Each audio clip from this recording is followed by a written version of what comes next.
Hey fam, welcome or welcome back. Tisha here, back for another chapter reading of The Witness Wore Red. Do me a favor and hit the like button as we jump into chapter 8, Destroyed in the Flesh. As my principal, Warren expected me to check in like a wife would do to her husband. I still had no desire to waste hours of my time in his hallway. Anytime I didn't want to be obedient to him, Warren noticed and made it difficult to enjoy my work. I felt suffocated by his double standards for men and women, and for his personal behavior and what he expected of his pupils. When he went on a rampage, expelling students and getting after some of my brothers again, I wanted to yell, "You hypocrite!" In public, I put on a brave face, but Mother Paula saw right through me. She took me for a walk one afternoon, enjoying a warm rock by the edge of the water near the irrigation pond. There, I confided in her more than I ever had to anyone, opening up to her about my struggles with Warren. Uncle Warren is not your husband, Becky. He cannot dictate what you do unless you allow it. I stared at her.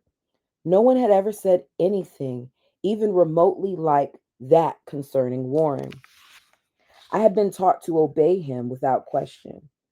She planted the seed that it was literally my choice if I came back that fall or the next to teach at Alta Academy.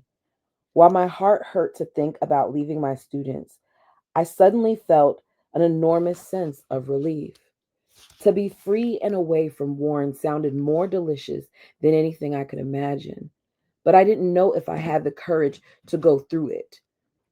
Somehow, I felt constantly under Warren's thumb.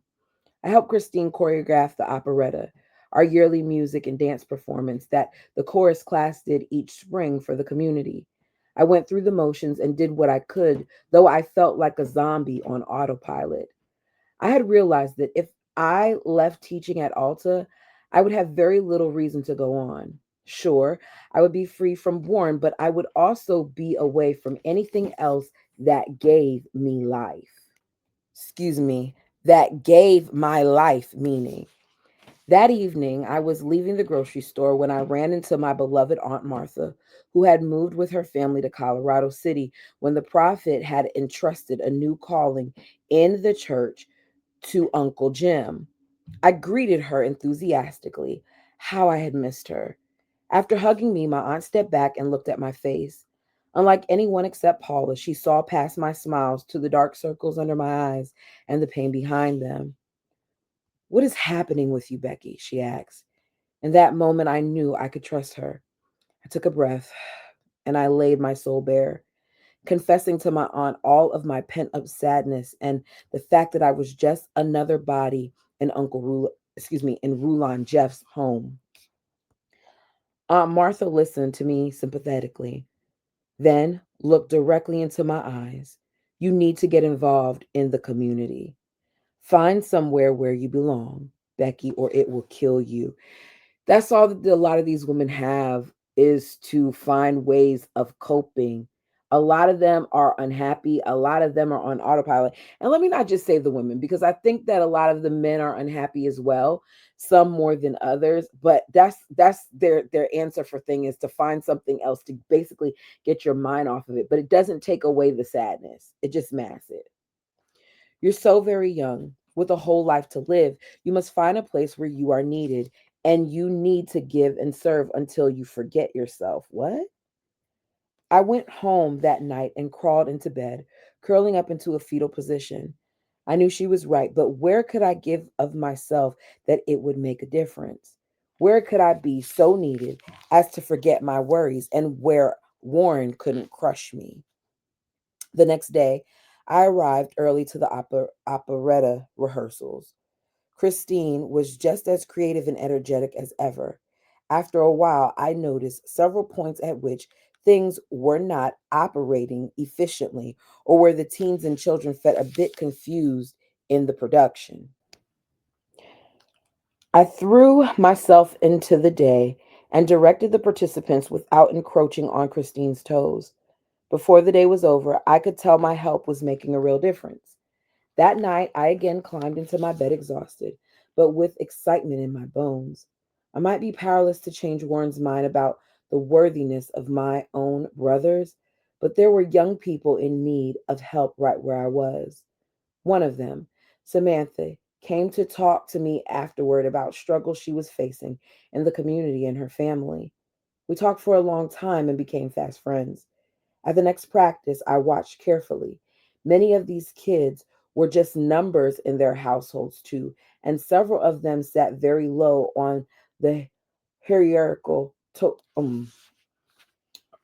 Why I can't say that word, and it's all throughout this book. Hierarchical totem pole in our society. When we praised them for a job well done, I saw them shine with a new light. I could validate them, and most important, I could love them. 350 miles away from Salt Lake City, I had found my home. I kept flying back and forth between Short Creek and Salt Lake City to stay involved with the practices but teach school during the week. Our first performance of the operetta in grand old Switzerland was a monumental success. As usual, the entire community came out and they enjoyed the fresh spin that Christine and I had put on it, especially with the dancing we'd added to the production. What gave me the most pleasure was not the delighted applause from the audience, but the radiant smiles of the cast. I was hooked. So she's saying that she found joy in seeing the kids actually like be happy and enjoy what they were doing. That summer of 1996, Christine and I choreographed our first dance of Young Daughters of the Community for the 24th of July Pioneer Day celebration. Costumed in sweet white dresses with blue and white checkered cummerbunds, straw hats, and sunflowers. The performances were a sensation, and Rulon was charmed by the singing and dancing. I love connecting with the ladies and showing my husband that I was using my talents to please him. There was another place I was obligated to please my husband, but I was not living up to my duties. That very summer, Warren Jeffs put me in my place. One afternoon, he summoned me to his Hilldale office to say, Mother Becky, it has come to my attention that you do not always do your duty.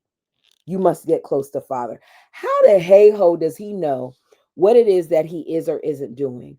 Why are you all having discussions about whether or not you've been intimate and to what extent with these wives? Like you would think that is something that's off limits. But apparently that's not the case with the Jeffs crew. They just do whatever they want to do. My heart fell. Getting close with my husband was Warren's way of talking about marital relations, specifically sex. He was damn right I was not getting close with his father. I had even told Rulon about my childhood accident with the rusty bike because when he would get on top of me in the night, his fingers and his manhood were excruciatingly painful every time. Oh, wow. So at this point, that means he has attempted to do things with her. And even though he was aware of what she went through, he was one of those people who didn't care because it was about his desires. That's what this is sounding like to me. It had been hard for me to be that open and vulnerable, but he had acted so kind at first that I thought he would understand. Before long, though, he seemed even more determined to get his way, ignoring my tears of pain, anguish, and humiliation. It's grape. That's what it is. It's assault. It's all those things. Yeah. I hate that these women have to go through this. And it's not that they have to, but they feel like they have to because they don't know anything other than this. Their mothers don't even properly educate them in some instances about what that's supposed to be like. So for her, she doesn't even really know at this point that she shouldn't be having to go through this. Something in her is telling her that she shouldn't, but she doesn't know. When I could not devise a priesthood approved way of avoiding my shift, I had deciphered an ingenious way to please the prophet while ensuring he did not touch me. Each night on duty, I would massage his sore and troubled feet until he fell asleep. Deep inside, I knew I was being manipulative in order not to be used for his pleasure. It worked for a while, but apparently my husband was not pleased with my progress in being a comfort wife, the term the prophet used to describe one who would submit to all of her husband's earthly demands in bed. Warren must have seen something in my eyes, for he said more firmly this time, "You will get close to your husband. You must foster a serving relationship with him. If you have a problem with that, talk to him." When I left Warren's office, I slipped back into the black mood that had threatened to take me before. At one time, I had felt that it was God's will that I be with Rulon. Over time, it became disturbingly clear that marriages were not divinely orchestrated by God's will to the prophet's mouth, as reinforced by scripture in Warren's lectures and tapes, but instead decided over dinner conversations by sister wives and power hungry fathers. On multiple occasions, my sister wives would take delight in going in to the mouthpiece of God to say, "Don't you think that this particular man and woman would make a cute couple?" Almost immediately, the match would take place. In addition, many of my sister wives had beautiful little sisters. Whether it was their idea or not, I observed fathers coming to bargain with the prophet concerning their younger daughters. We know that this is a thing because we've heard about this in other books. And for whatever reason, because they have their kids with the prophet, they feel like this is putting them higher on the totem pole. It's all about which way can we get in better with the priesthood. When one such deal was struck, a father came in for his daughter's wedding luncheon, proudly displaying two 16-year-old daughters, one on each arm, like a man coming to market with his finest goods. They were not twins, but they were from different mothers. The bride's face shone with great hope and excitement, ready to be validated and take her place of honor beside the prophet. In complete contradiction to what was being spouted at the pulpit and in Warren's classroom, however, the prophet peered appraisingly at both girls. Here's the thing: he's supposed to be divinely inspired, he's supposed to know everything. So, this next question that I'm seeing has me thinking this had to raise some questions for her because the next thing says, "Which one is mine?" he asked. The father looked at him eagerly. "Either one or both." Rulin had a great laugh over that, but at that moment I flushed in silent anger, watching the face of Rulin's new bride crumble. God had failed to send the beam of light directly to the prophet, and he didn't even know which bride was his. Despite her sacrifices and preparations for this great day, as the more submissive and obedient of the two, she became Rulin's bride, while her sister was given to Rulin's grandson. "Guess who wants to marry me now?" gloated Rulin one night at dinner long after, period. Warren, a frequent guest at our table, was present. "Who?" he asked. Rulin mentioned a young girl whose father had come to visit him that day. Warren snickered, and it wasn't lost on Rulin. "Of course I won't marry her. She's a fat ass."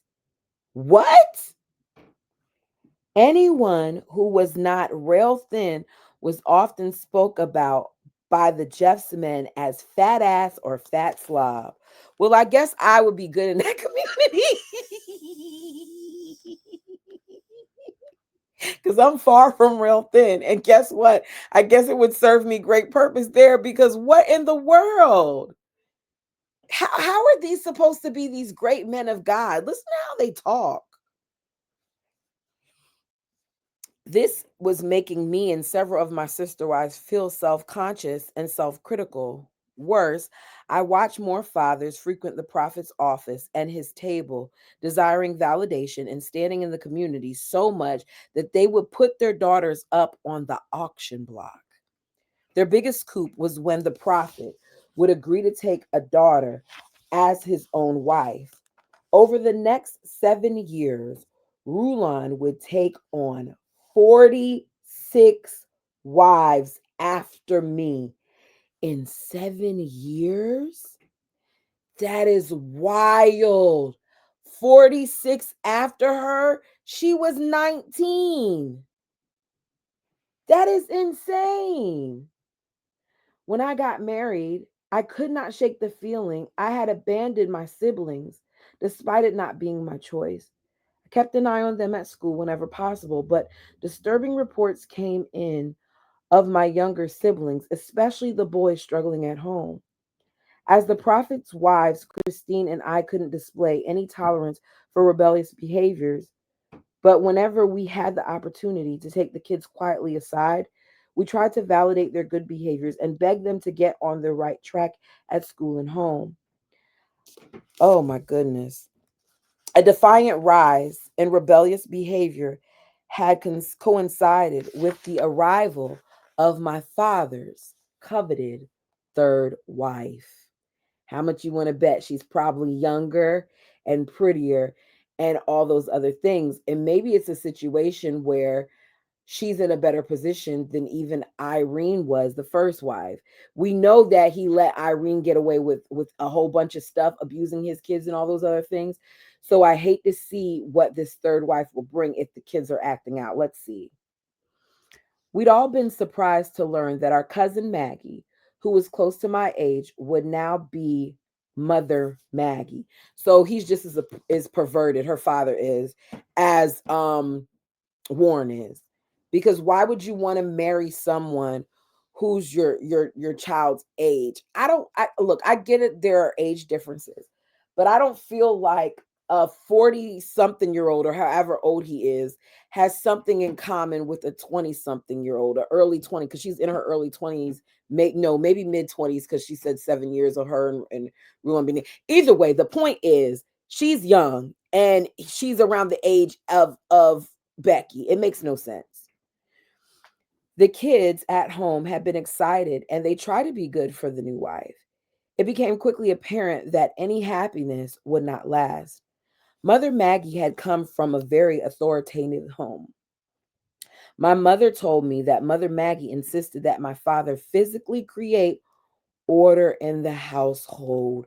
So that means more than likely that not only are they getting beaten by Irene, but probably by Maggie and their father as well. We'll see. With an insane desire to please his new wife, he beat his children, what did I say, into submission. Mom was in mental anguish. When Irene had beaten us, our mother had looked to her husband for safety. Having him become the abuser just to please another wife broke her. Irene sought out Maggie's sympathies, and the two combined forces against my mother. Oh, wow, I wasn't expecting that. Maggie quickly showed herself to be resentful and manipulative toward my younger siblings, particularly Amelia. With Christine, Savannah, Brittany, and me all out of the house, the others were forced to fend for themselves. Whenever I could, I would call my mother, but my father became so paranoid that she could speak to me only in the middle of the day when he was at work or hide to talk on the phone. So he's so paranoid that she can't have basic conversation without him feeling like something else is going on. How is it that this lady managed to make your father just switch up like that? This is wild. Speaking in code words like stormy to indicate something was brewing, or thunder to say that my father was close by and she couldn't talk because his temper or paranoia was flaring out of control. She filled me in about what was happening at home. On Halloween night, 1996, Cole was kicked out of the house when he attempted to save the younger kids from a severe beating. My goodness. So now your son is getting turned into a lost boy too? Ain't no way. I understand that they're raised in a cult, but I just can't see myself being okay with this. This is what happens when you bring people up like this and they just have all this fear of the unknown. The next day my mother called Christine and me. Your father wouldn't listen. And I knew if Cole tried to stay, even to protect us, he was in great danger. I had to. I I had to drive him to the highway and drop him off. She burst into tears. Cole was now completely alone in a wicked land. I couldn't speak. My beloved brother had been forced out of all of our lives. A few days later, Mom received a phone call from Hiram Smith, a well known Utahn who worked for Franklin Covey, a Utah based training business. Hiram reported that he picked Cole up from the side of the road and kindly drove him to Colorado. He said that Cole was one of the finest young men he had ever met and that she should be very proud. We were very grateful to know that Cole had arrived safely in Colorado, but the lines of communication were cut there on out because he's been kicked out, which means that he's no longer welcome in the community. And if he's not welcomed in the community, then they cannot talk to him.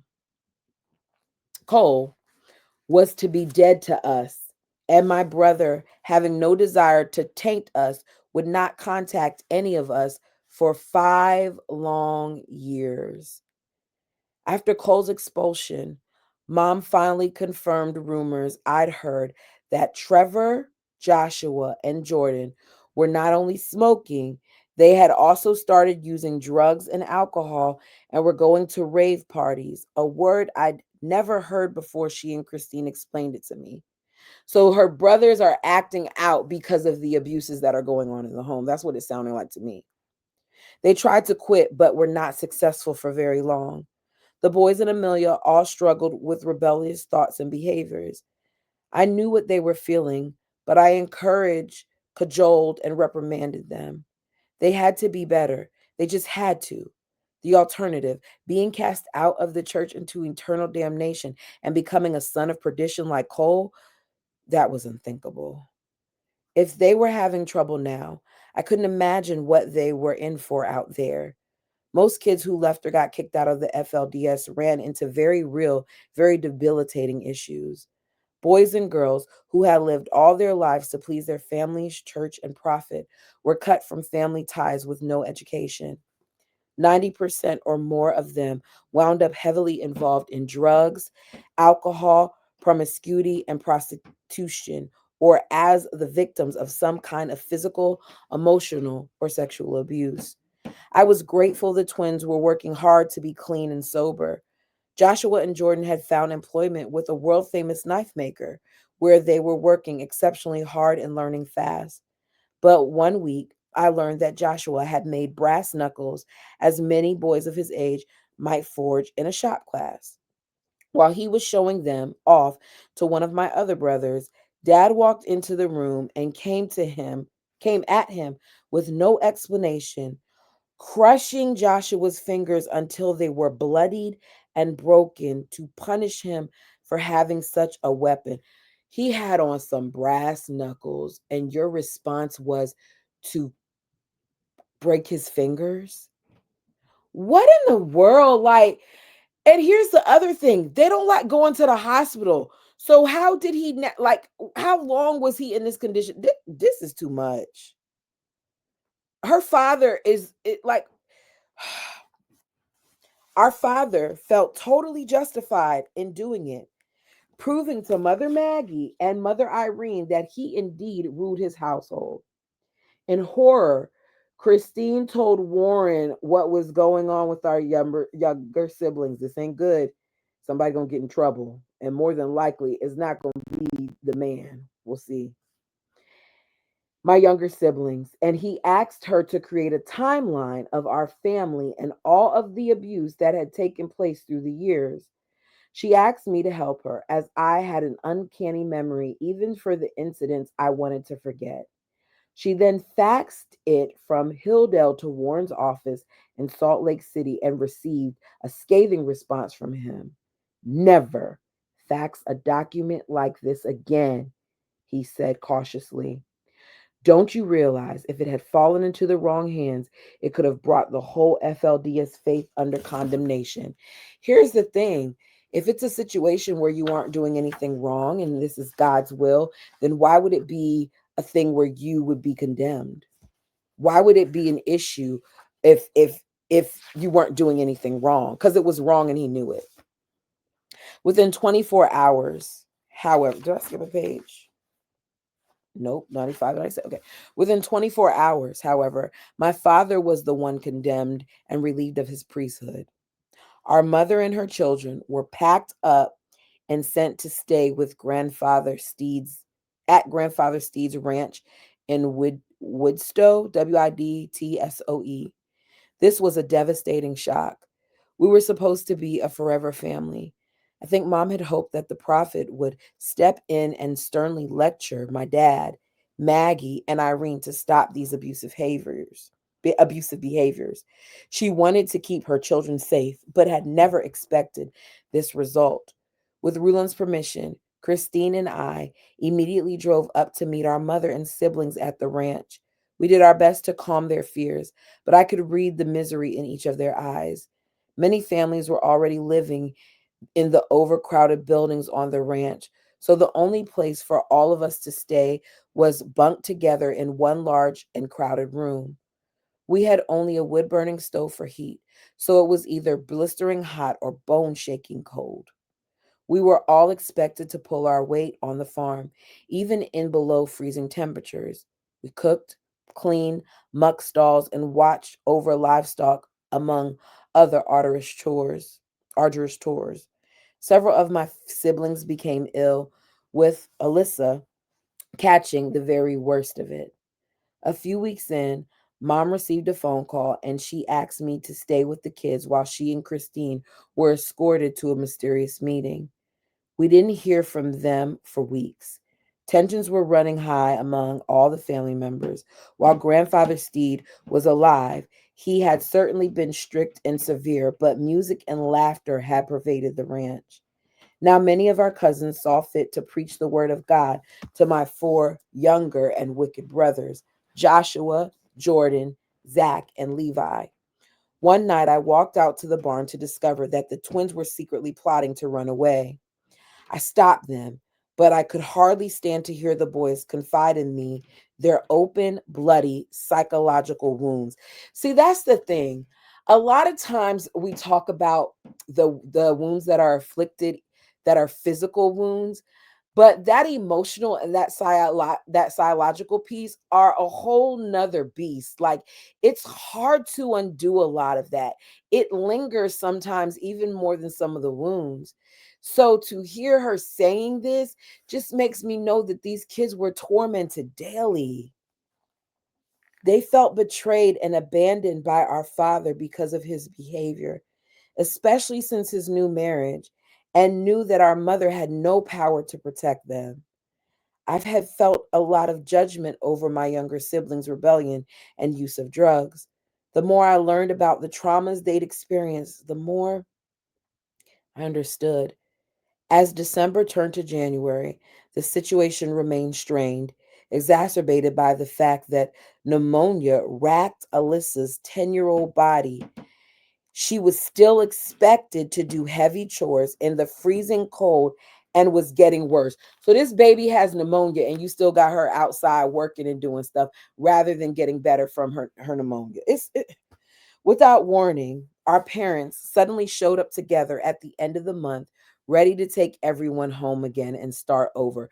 So basically, nothing has been fixed. And now here you are getting sent back home, which means more than likely things are probably going to be worse because he might take it out on those kids. The women might as well. And he's going to be mad if he found out that his daughters had something to do with this, but we'll see.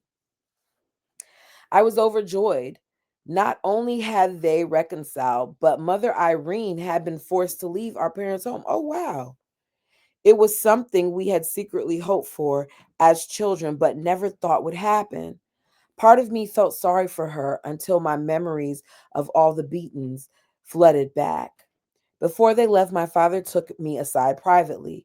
He was furious with me for helping Christine with the timeline that had prompted the prophet to dismiss him from his family.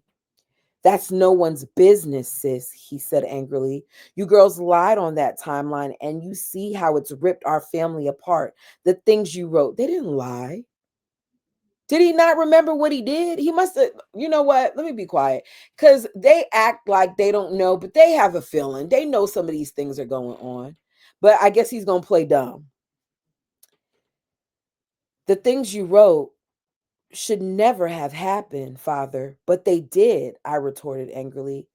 It had already sent me over the edge to have to write down all the things in black and white about what my father had allowed and later perpetrated. It had been harder still to have to hear more horrifying stories from my younger siblings. But For him to deny everything, to act as if we were the ones perpetrating lies. I had never stood up to my father, but I did now, fire in my eyes. Don't you even try to act all innocent, I retorted. I now know the things about your younger children that were never even written on that sheet. What kind of father are you? You better make sure nothing like this ever happens again. Suddenly, he drew his hand back as if to strike me. My heart faltered. Go ahead, I said, trembling, my fear mixed with fury. I'm sure my husband would like to know all about this. Oh, she pulling a I'm married to the prophet card. Okay, Becky. Do your thing, girl. Do your thing. My father's face filled with more cold malice, but he lowered his hand, then turned and stalked out to his car. I watched out the window as he put on a false smile for my mother and the younger kids. As they drove away, tears for each one of my siblings and my mother welled up within me as I prayed, God, be with you until we meet again. Dear God, please. As I settled into Hilldale as my permanent residence, I relieved, I reveled in my freedom from Warren. 1997 was a pleasant, relatively peaceful time for me and the prophet's Hilldale home, interrupted only by Warren's visits from Salt Lake. One morning, I was in the kitchen, the smell of yeast strong in the air. Three or four of my sister wives and I were on kitchen duty, baking enormous quantities of delicious bread to feed the army lodged in our home. Normally, I loved baking bread, but on that particular day, I was distracted by a young visitor, one of Warren's newest wives, to whom I was sending waves of silent yet tender compassion as she baked alongside of us. Warren had been stalking her since their arrival because Stacy wanted nothing to do with him. He pursued her relentlessly, despite many, many wives at home hungry for a crumb of his affection because he likes them young and he likes the chase. And he gets off on the fact that it is something that they don't want. When you want it, Warren doesn't enjoy it as much. And I'm not alleging anything. It's been written in multiple books at this point that this is the thing with this man. When Warren popped into the kitchen, eager to see his new wife, he greeted the other women and turned to me. Mother Becky, he said, nodding indifference. My stomach twisted when he winked at us, then slid his arms around Stacy's waist. For him, this was all fun and games. His face and body were animated, as they often were when showing off in front of his father's wives. The more Stacy refused to play along with him, the more ardent he became, forcefully turning her around to face him and trying to French kiss her in front of us. It's just too much. The young girl turned her face away, and a familiar and sickening metallic taste filled my mouth. I was biting my lip, knowing too well that feeling of not wanting to be kissed, touched, or fondled in front of other women. I yearned for him to stop as we all looked away. He finally did stop, like an insolent toddler whose toy had been taken from him. He picked up a freshly baked loaf of bread that had not yet been cut or bagged. She'll get it, Warren said to the rest of us nonchalantly, tossing the bread up into the air 2 or 3 times. Then he stopped and laughed and said, She just needs to be bred. What? You're tr- you're alluding to the fact that you just need to have sex with her and impregnate her even though it's something she clearly doesn't want? Is that what he's saying? At that moment, he thrust the loaf at his wife's chest and smirked at her before walking away. Poor Stacy was horrified, still holding on to the bread in her humiliation. I seethed inwardly. To an FLDS man, if a woman was in any way rebellious, the solution was to get her married and keep her pregnant. Then all of that rebellion would be bred right out of her. Oh my goodness. Wow. I watched Stacy over the next several months having to submit to her husband, her light growing dimmer as the hope and fire in her eyes waned. I wonder how many times in the last few years I had looked into my own eyes and seen that same surrender of life force. In statements eerily reminiscent of home economics class at Alta Academy, Warren would constantly admonish us as the prophet's wives to seek to be closer to Father. That was the term for being sexually intimate. To follow the prophet means eternal life. He would somberly intone, once again, wielding the salvation stick. Not following the prophet means death. Church leaders often spoke of spiritual death and eternal life devoid of hope. It was what we all feared the most. And that's what they knew. And that's why they kept speaking of it. Because the more that we ingrain this in you, the more that if we tell you that you get out of here, that you're going to go to hell, that you're going to have a life devoid of hope, and that you're going to be in this abyss, it's the more that you're going to want to stay here in what, in my opinion, is already an abyss. While living in Hilldale, I became closer with my sister wife Cecilia, who had so off who had so offended Aura by giving away her dress.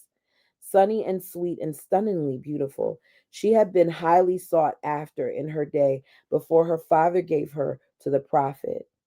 Like me, she had begged for her freedom, but her father wouldn't listen. She had become Ruland's fourth young wife. It was the only thing I'd ever heard her quietly complain about, and only rarely.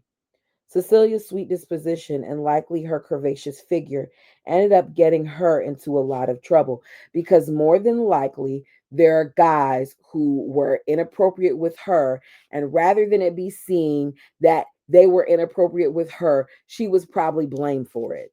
But we'll see. We were admonished to keep our distance from all men, but it was not unusual for several of Rulan's young wives to have a favorite son to help out or to take them into St. George for shopping, of course, in a small, respectable group. While this com- while this commingling would not have been tolerated otherwise, it was allowed here because the prophet's family was considered beyond reproach. Before I was married to Rulin, Cecilia had gotten involved with Warren's younger brother Darren. He had used the secret panels of the Salt Lake property meant to protect us from a government raid as the way to access her secretly. Their tryst discovered, they had confessed and repented. So did she like him? Did she want to be with him? And she got assigned to someone else? I'm confused. Apparently, Darren was soon married off, but Warren's youngest brother, Morgan, then sought Cecilia out, and they got into trouble both in Salt Lake City and in Hilldale when Cecilia and Morgan's flirtation was discovered. Warren came down to Hilldale to investigate and pulled me into the office to interrogate me. I had been oblivious to all of this. I adored Cecilia, who was like sunshine to me in a very dark world. I had never seen this in her, nor had I looked for it. The two were never excommunicated, or publicly humiliated. I believe in part because of Cecilia's marriage to the prophet and her father standing in the church. I was also unsure of Cecilia's degree of guilt. I had seen good Warren blow similar things out of proportion. Yeah, like y'all like to blame these women for stuff and accuse them of things that's not even going down. Whatever the case, Warren's insinuations made her actions seem as immoral as death. I was embarrassed at my naivete, but Warren insinuated that on some level I had to have known. What is it with you that needs cleansing? He said as I sat in a chair opposite him. I hung my head. Certainly, I was secretly angry with my husband for forcing sex on me, but I had never, ever harbored the desire to have an affair. Still, after I left Warren's office, I began to brutally beat myself up inside. I was already painfully aware of my character flaws. So she's calling it a flaw because she had relations and she didn't want to. That's not on you, that's on him. Let's keep going. But when I got quiet, the only thing I could think of that needed cleansing was my sexual abuse as a child. Oh, baby, that is not her fault. But once again, she's blaming herself for something that had nothing to do with her and everything to do with the perversions of that young man that touched her and his mother that blamed her for it. What Sterling had done to me when I was small had made me feel unworthy of marriage to the prophet. I spent a considerable amount of time feeling stained, defiled, and dirty, and I had a strong desire to be cleansed. That opportunity came a short while later. In January 1998, Parkley Harker, the first counselor in the FLDS presidency and next in authority to the prophet, died, and Warren was called to fill his position. This was a colossal event in the church and in the hierarchy of power. For his first few months in his new role, Warren was jubilant and seemed like another person. I began to see him actually treat people with kindness. Don't be fooled. Don't be fooled. At one point, I almost thought I could actually like him as a leader, if not as my son. His words, however, had still struck a chord deep inside of me. It was our custom to fast and pray at least once a month for one day about any areas in our individual lives that needed additional strength. But I went without food for several days, trying to wrap my head around Warren's admonition. What within you needs cleansing? The question had haunted me for months. Although I was not fully aware of most of their histories, I discovered that Cecilia and a few of my sister wives had asked to be rebaptized. Baptism by immersion meant to fully submerge the body in the water so that it could be cleansed from all sin. This generally took place in a large basin or pool of water blessed for that express purpose. Most members of the church were baptized at 8 years of age, as it was considered the age when one can tell right from wrong. As a child, I had been baptized by immersion in the front at Alta Academy, where we also attended church. I had made a holy covenant with God and Jesus Christ to always remember him and to keep his commandments so that I could always have his spirit to be with me. Something within me broke open years later as an adult. Perhaps a rebaptism was the way I could be fully released and absolved of what Sterling had done to me and out of my angry thoughts toward my husband.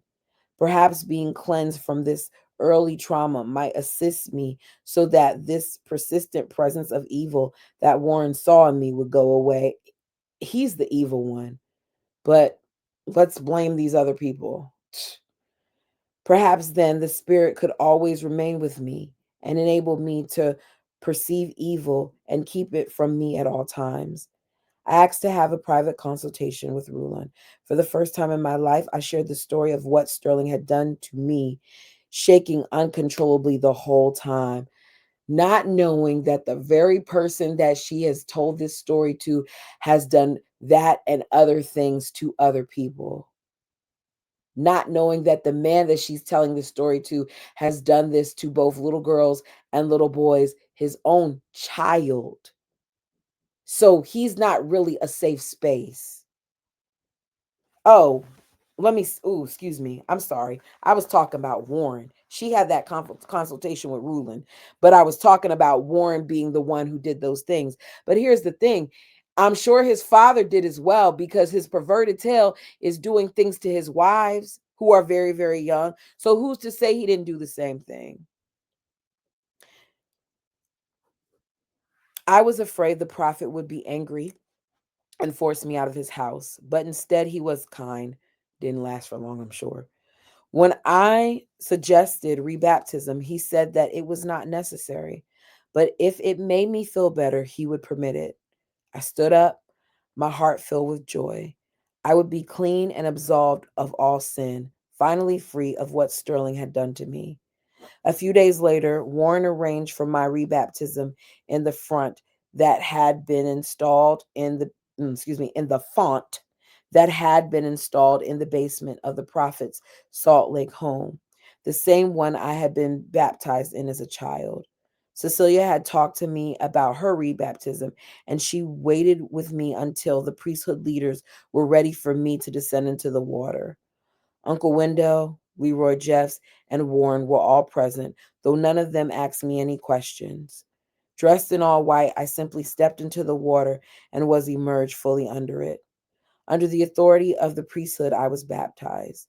Warren and another priesthood member confirmed upon me the gift of the Holy Ghost. I was free. I had not told anyone else about my rebaptism, but for the next few months, my feet felt like they had wings. My life took on new meaning, and I taught with greater power and love. In the midst of what felt like a new beginning for me, deeply disturbing news from my childhood home had arrived. Mother Maggie was still causing major havoc, and to make matters worse, Mother Irene had been allowed to return. Dad, in his attempts to please Maggie, was doling out corporal punishment again. Trevor and Amelia had rebelled and been forced up to Canada for reform. Both had been drinking beer and going to rave parties, and Amelia had kissed more than one young man. My heart hurt for both of them. On my visits to Canada, I had seen the way people treated those who had been sent to youth camps and witnessed the backbreaking work they were forced to do.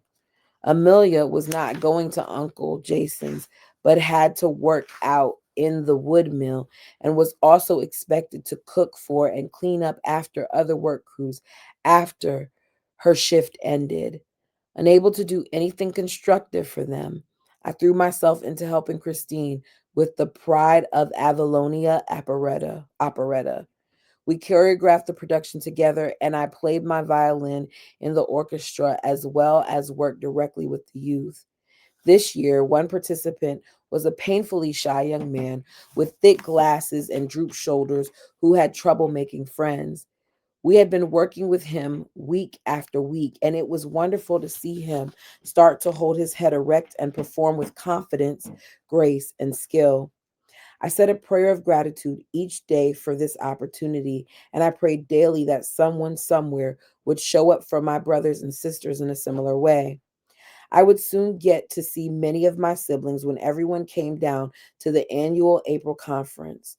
Short Creek swarmed with the excitement of friends and family arriving. Christine and I tried to spend one on one time with visiting siblings, and we were both very troubled by the stories they shared with us. As was the custom, I had sewn a special dress for church, a pastel fabric for the bodice, and yards of soft chiffon polyester. I had noticed that the new trends among the community often followed my new dress patterns. This dress was by far one of my most elegant, and I was secretly proud of my new creation. I met my mother and sisters in the side hall just a few minutes before church was to start. My sister Allison, who was then about 4 years old, looked up at me with big, shining eyes. I hugged her with all the love I had for her, and I invited her to sit with me in the section reserved for the prophet's wives. This was a big honor to be in front of thousands of people being seated in the meeting hall. Allie hadn't been feeling that well, but she brightened and nodded her head. My sister and I took a deep breath and gracefully walked across the front of the church crowd to our seats. I had never liked being a part of the processional of the prophet's family, but it had become a necessary part of my life. We sat down, and Allie was jabbering happily away when suddenly she stopped mid sentence. Uh-oh. I watched her face turn a sickly shade of green, and a helpless look came into her eyes. Becky, I don't feel so good. Abruptly, she leaned over and started vomiting in my lap right before conference was about to start. She continued to heave repeatedly, and I looked down, wondering what to do. My sister wife scrambled around for tissue, but despite this and the number of layers I was wearing, my lap became wet. Knowing that a line of ladies would soon be suffering from the smell, I gathered the corners of my skirt in one hand, took Allie by the other and stood up just as the crowd was being directed to sing the opening hymn.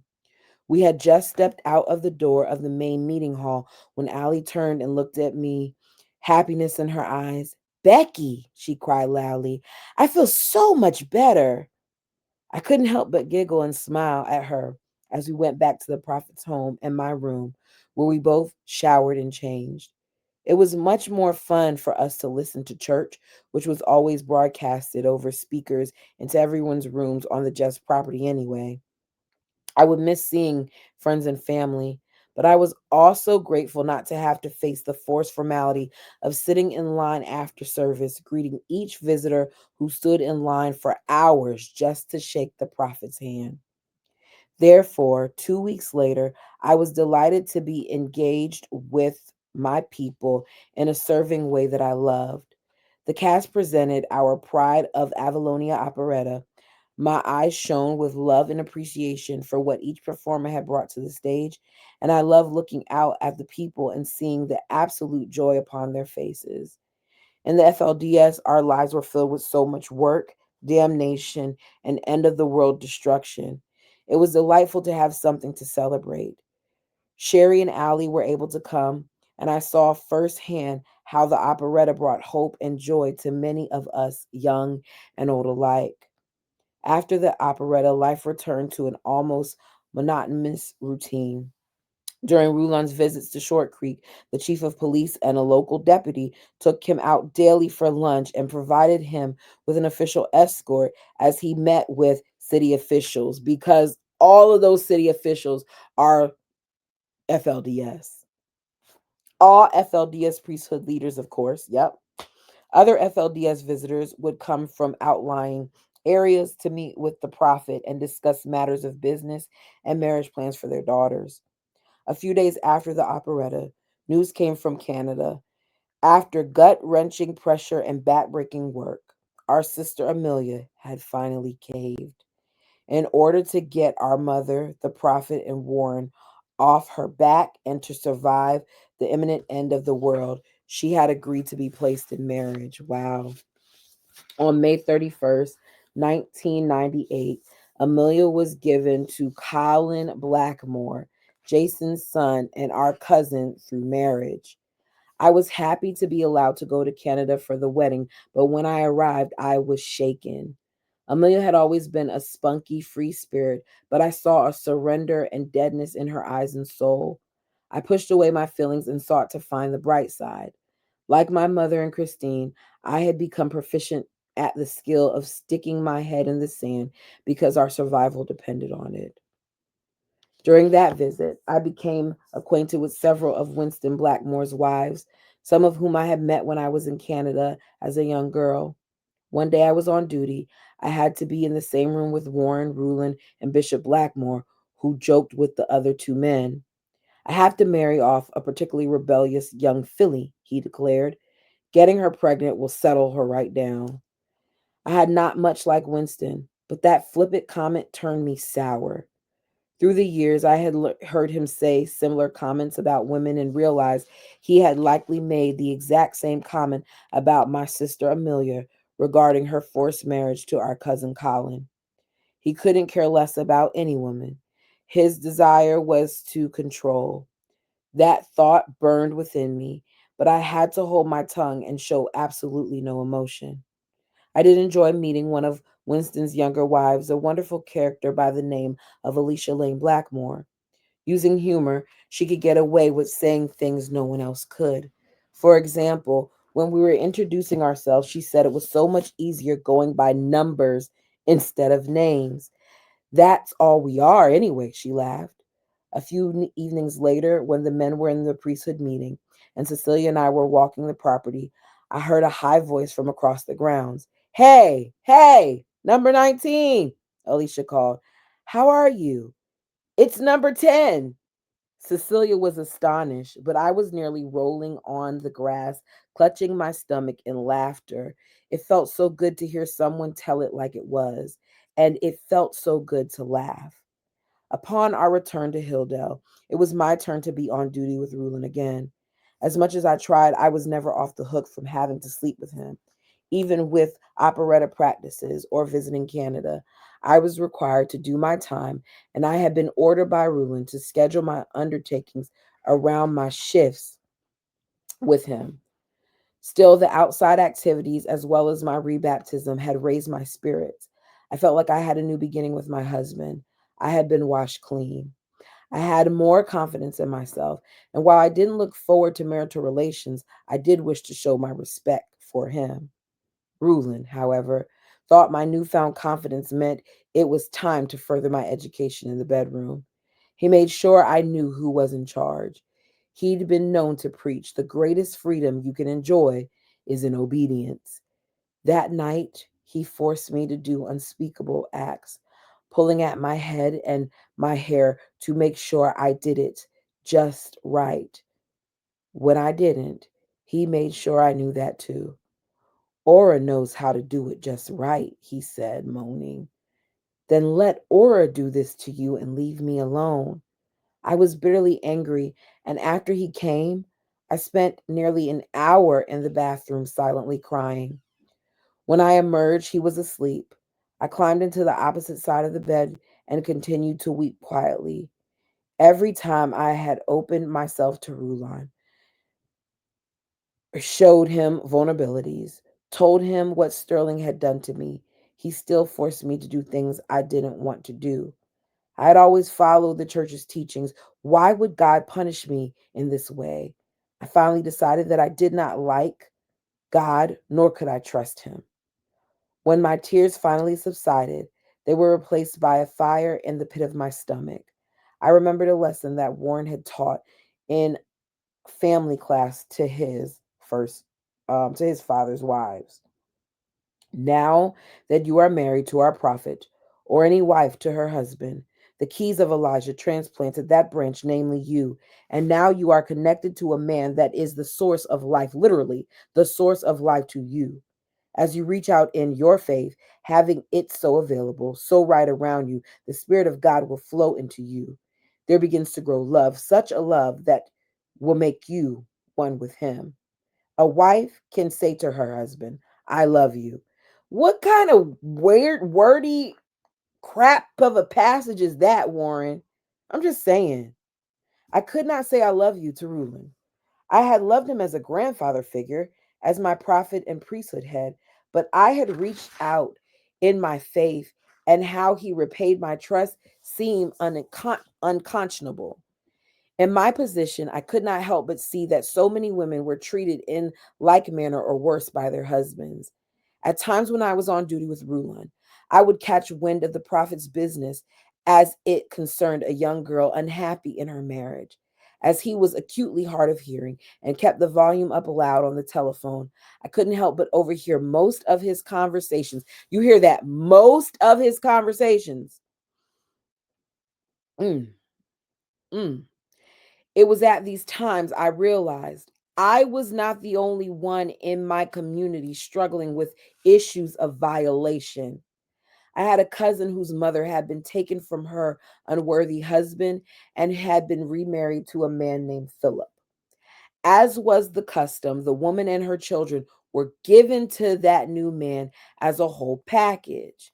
Philip, who held high standing in the FLDS, began graping my cousin, his new stepdaughter, but no one knew.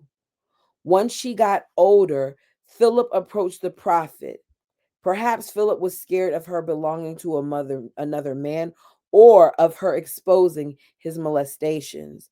This girl belongs to me, he told Rulin, who without thought gave the 16-year-old girl in marriage to a stepfather, a man more than twice her age, a man that had already been repeatedly assaulting her, is now given the ability to get this girl. Imagine how that young girl who's already being assaulted in this faith must feel about the way that God is heavenly Father is supposed to feel about her when she's given to the very person who's assaulted her. Oh goodness. I'm gonna have to put a warning on this. In the meantime, she developed schizophrenia, considered an evil spirit among the FLDS, not the result of trauma. Her illness worsened dramatically after she discovered she was pregnant and her due date approached. I think she was subconsciously afraid that her child would be molested too. In her worsening terror, she would run away in the family minivan. I overheard several telephone conversations in which Rulin would always send a brother or other priesthood head to bring her back to her husband. One day when I was on duty, Mother Noreen, an older sister wife of mine who had one of the most compassionate hearts in the whole community, came to beseech the prophet. She took the family's minivan again, Noreen explained, referring to my cousin. With no money and no gas, she is stranded in Cedar City and is begging for your help. She would like to come back into the fold, but she is terrified of going back to her husband because at 16 you married her off, and before then she was being assaulted by him, and he treats her like crap. But something tells me they're going to make her go back. Tell her God wants her to go home and obey her husband. See what I'm saying? He said harshly. With a pitiful look in her eye, Mother Noreen left, resigned to share that message. It was not until later that Rulin and the community discovered that Philip had been sexually molesting my cousin for years and that he had carried abusive behaviors into their marriage. What more is abusive other than that? I can only imagine what that poor woman was going through. That poor little girl was going through. Rulin was furious. He lied to me. He lied to us all. I stared at him, dumbfounded. As the all knowing prophet, shouldn't he have been aware of this before he forced her to marry Philip? Even though I had seen suggestions and requests greatly influence the prophet's behavior, it was daily ingrained in us that he was the mouth of God, the one and only man blessed with total omniscient gifts of the Spirit. It shocked me that he had not seen what was happening because they lying. He was supposed to know everything about everyone. The thought was disturbing to me. What else did he not know? I couldn't let that thought take seed, however, or the rest of my world would violently crash down around me. Once again, I knew I had to remove all doubts from my mind, or I would end up like my cousin. Wow. Therefore, I was grateful for the distraction of the upcoming Pioneer Day themed parade. I threw myself into working with the families and the children. I lived for the hours away from home and presence of precious, innocent youth that I could love and serve with all my heart. I also went for rides on our neighbor's horse, Miss Tree, and borrowed four wheelers as often as I could. On rare occasions, I would meet my younger friend Samantha, and we'd secretly spirit away in one of the fleet of minivans at Rulon Jeff's home. She loved music as much as I did, and we would speed too fast down a deserted black desert highway, singing at the top of our lungs to the wicked and forbidden music of the 18th rendition of ABBA's Super Trooper. Is that ABBA's Super Trooper? At other times, I climbed the water tower or even El Capitan, the steep rock face that towered over the creek. Those moments, I said, yeah, those moments away had kept me sane when I had to face being on duty again.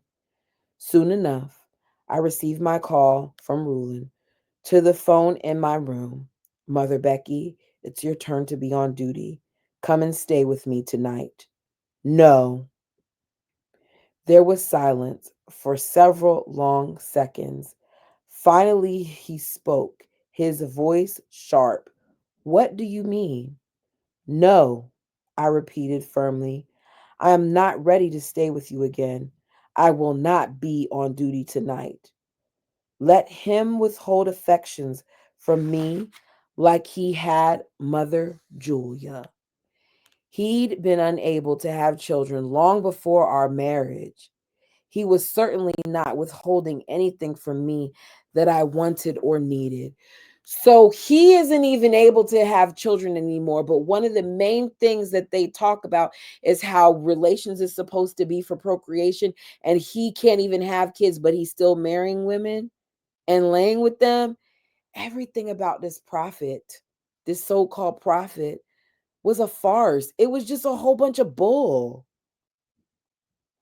A few days later, Warren came down to visit on church business. He called me into his office. I knew a good tongue lashing was coming, but I was not prepared for what was to follow. Rulin's son looked at me with the most menace I had ever seen in his eyes. You don't ever, ever, ever, ever, ever tell your husband no, Warren said spitefully, especially you, because your husband is the prophet. Your husband would never do anything to hurt you. He paused to make sure I was really listening. I repeat, do not say no again, Mother Becky. If you do, you will be destroyed in the flesh. That's how we're ending it. Oh, wow. It just goes to show you how much manipulation was involved in all of this and how much hypocrisy and how time and time again they demanded one thing while doing another. I know this chapter was long and a little heavy. Let me know your thoughts on this. What do y'all feel about her father allowing for his newest, youngest wife to come in and abuse these kids? It's horrible, the things that they face. Anyways, let me know what you guys thought. Like the video as it helps the channel. Until next time.